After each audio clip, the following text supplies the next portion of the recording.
You ever feel like it costs like $20 just to leave your house? If you've been wondering why it feels almost impossible to make new friends right now, well, this one's for you. We're going to get into a huge reason why so many of us are feeling, well, kind of disconnected. It's a question a lot of us are asking, right? We're kind of living through this loneliness epidemic, and it's so easy to think the problem is us. That maybe we're just awkward or people don't vibe with us. But what if the problem isn't personal at all? What if it's bigger than that? That's right. The real culprit here might be something you've never even heard of: the slow disappearance of what sociologists call the third place. This isn't just a small trend, it's a massive shift in our society, and it's totally changing how we connect with each other.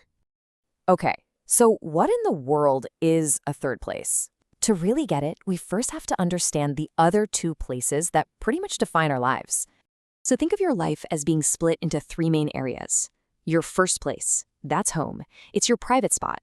Your second place is work or school, the structured, often mandatory part of your day. But that third place, that's the secret sauce. That's where community actually happens. So, here's the most important part. A third place is neutral ground. It's a place where you can just be. It's low stakes, which means there's no real agenda, no pressure to be on, and ideally, no pressure to spend a bunch of money. It's where those random, casual hangouts can actually happen. All right, so if these places are so crucial, where did they all go? Because over the last few years, we've seen this massive decline in real-deal third places, and it's having a huge effect on our social lives. It really boils down to one word: monetization. So many of our potential third places, like coffee shops, have become super commercialized. They've gone from being community hubs to just places you buy things. The goal isn't to hang out anymore. It's to spend money. And this quote just perfectly captures the problem, doesn't it? You can't just exist in a space anymore. There's this constant, kind of unspoken pressure to justify why you're there by buying something. And that completely kills the low-stakes vibe that a third place needs to work. It basically creates a cover charge for hanging out, which pushes a lot of people out. So what did we do when all our physical spots started disappearing? We went online. But here's the catch. The internet isn't a good substitute. A real third place is all about genuine, unplanned connection. The internet, though, often feels more like an arena. We're all performing, curating our lives, and basically competing for attention, which is the exact opposite of a low-stakes community space. So what's the real consequence of losing all these spaces? Well, this lack of practice in real-world social situations has a direct impact on our skills. You could almost call it social atrophy. Seriously, think about it like this. Just like any other muscle in your body, if you don't use your social skills, they get weaker. We're losing out on the regular, casual practice we need to stay socially in shape. And this isn't a personal failing, okay? It's a direct result of our environment changing around us. Now check out these symptoms and see if any sound familiar. Ever get that little spike of anxiety just ordering a coffee or making small talk with a cashier? That's social atrophy. We've also lost our weak tie friendships. You know those casual acquaintances, the barista you say hi to, the person you always nod to in the hall?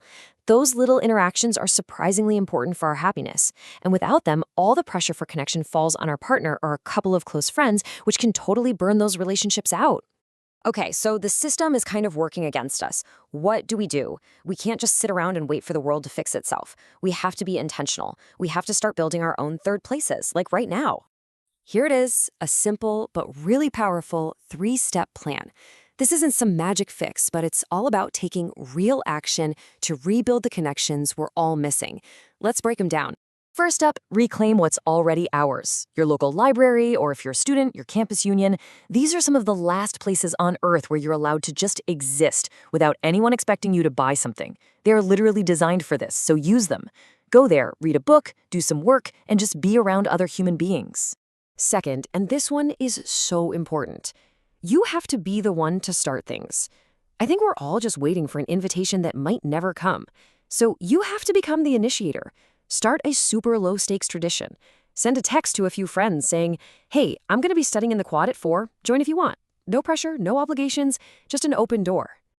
And that brings us to the last, and maybe the hardest step.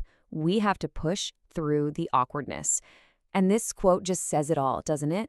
The goal isn't some perfect, flawless conversation. The goal is a real one.